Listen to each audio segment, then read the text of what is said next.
जिसे अल्लाह बुलाता है उसे कोई रोक नहीं सकता। कभी कभी इंसान सिर्फ एक ख्वाहिश लेकर चलता है और अल्लाह उस ख्वाहिश को मंजिल बना देता है। कहते हैं ना कि जो हमारे नसीब में होता है वो हजारों रुकावटों से कुछ देर के लिए टल तो सकता है, लेकिन आखिर में वो हमें मिल ही जाता है। इसी की एक जीती जागती मिसाल सामने आई लीबिया से। आमिर अल मेहदी मंसूर अल गद्दाफी जो हज के लिए निकले थे, लेकिन उनका नाम गद्दाफी उनके रास्ते की दीवार बन गया। एयरपोर्ट पर उन्हें रोक लिया गया।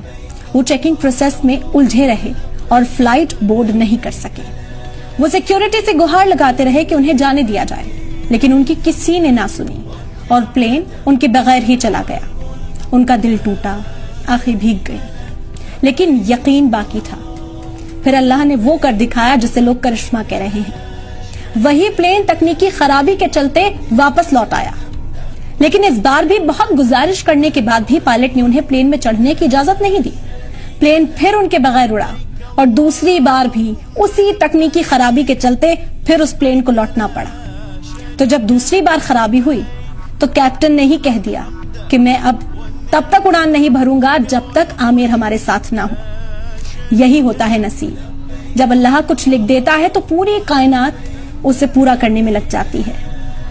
तीसरी बार वही फ्लाइट उसी आमिर के साथ मक्का रवाना हुई, क्योंकि अब वो सिर्फ एक मुसाफिर नहीं थे, वो अल्लाह के मेहमान बन चुके थे। आमिर ने बस इतना कहा, अगर हज मेरे मुकद्दर में लिखा है तो कोई ताकत मुझे रोक नहीं सकती। उनकी कहानी आज हर उस दिल को हिम्मत देती है जो मुश्किलों से हार रहा है, क्योंकि जो हमारे नसीब में होता है वो मिलकर ही रहता है, चाहे जमाना कुछ भी कर ले।